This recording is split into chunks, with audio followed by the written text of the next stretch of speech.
गोरे गोरे हाथावा में लाली लाली चूड़िया हो, गोरे गोरे हाथावा में लाली लाली चूड़िया। अरे आगे पीछे सोहेला कंगनवा, सीताराम से भजो। अरे आगे पीछे सोहेला कंगनवा, सीता राम से भजो।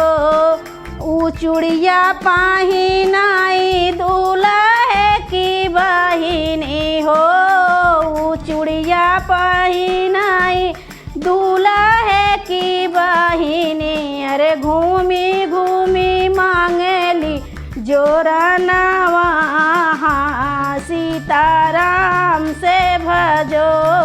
अरे घूमी घूमी मांगली जोरनवा, सीताराम से भजो।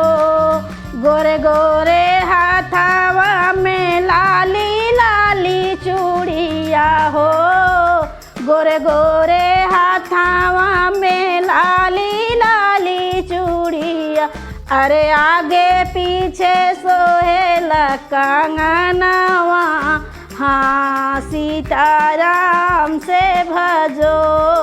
अरे आगे पीछे सोहेला कंगनवा, सीताराम से भजो।